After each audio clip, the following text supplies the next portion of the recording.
درود به همگی، خوش اومدید به این ویدیوی جدید. تو این ویدیو قراره 10 گان برتر این سیزن داشته باشیم. امیدوارم که از این ویدیو لذت ببرید. برو که بریم دوستان. تو این ویدیو قراره 10 گان برتر واسهتون بذارم با گانایی که تو رنگ به شدت به کارتون میاد. با 3 تا اسنایپ برترم قطعا براتون میذارم و اینکه اتچمنت رو بچینید و تو رنگ همه رو پاره کنید.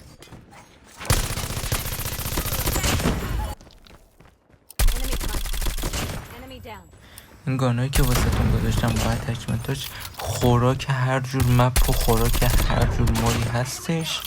پس حتما این اتچمنت رو بچینید و تست کنید چون واقعا به دردتون میخوره، خصوصا اگه بخواید این سیزن رنگ کاپ کنید. یک گیم پلی کوتاه و خفن با چند تا گان واسهتون گذاشتم. هایلایت توریه کلا یه دقیقه دیگه از این گیم پلی مونده و آخرین گیم پلی هم تمام اتچمنت رو واسهتون میذارم. پس لایک و ساب و کامنت اصلا فراموشتون نشه و امیدوارم که لذت کافی رو ببرید از این ویدیو.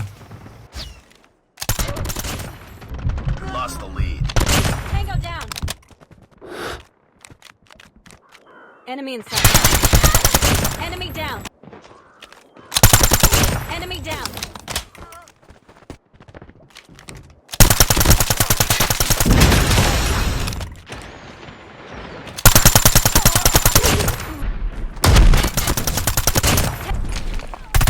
Sniper down.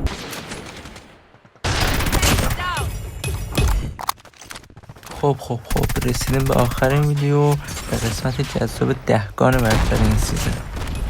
خب دوستان، خوش اومدید به مهمترین بخش این ویدیو، یعنی لودات 10 تا گان برتر این سیزن. رتبه بندی خاصی نکردم این اتچمنت ها رو و از اولین لودات تا آخرین لودات و اتچمنت رو بهتون نشون میدم. اولین گان 6-9 گانی که خوراک روانی بازیه. خوراک اینه که راش بدی و استیمیشاتو فرو کنی تو خودتو یا علی بگی و بری تو دل انمی ها. گان اول، وای این گان محشره، گانی که خودم واقعا عاشقشم، گانی که کلی سیزن همیشه تو اوج بوده، همیشه جز 10 تا گان برتر بوده. پرک قرمزش لایت فید، پرک سبزش گانگو، پرک آبیش هم دد ساینس. بچه ها کل پرکای گاناتون و پرک آبیش رو حتما دد ساینس بذارید که صدا پا ندید بینیم. گان دوم، گانیه که میتونم بگم چند سیزن هنوز تو اوجه و اکتیویژن نمیدونم چرا نرف نمیکنه این گانو. دوستان این گانو با همین پرکایی که خودم چیدم بچینید. گان سوم، گانی نیست جز اودن. واقعا کسایی که متیک این گانو دارن باید این گانو تو رنک مولتی حتما تست کنن. این گان خوراک رنک مولتیه، خصوصا اگه متیکشو داشته باشید. پرکای گانو هم که همیناست و لودات چهارم BB50 گانی که چند سیزن تو اوج بود، یه نرف خورد ولی بازم دست و پا شکسته تو اوج هست، یه اتچمنتشه. و من واسه پرک سبز اینگان تافنس گذاشتم که لگدشو بگیره موقعی که انمی بهم تیر میزنه و با هم درگیر میشیم رو در رو، گانم یهو لگد شدید نگیره. دستکش بوکس هم حتما کنار همه گاناتون بذارید، خیلی مهمه. لودات پنجم، گان DLQ. این اتچمنتی که دارم بهتون میدم خوراک رنگ پلیر است.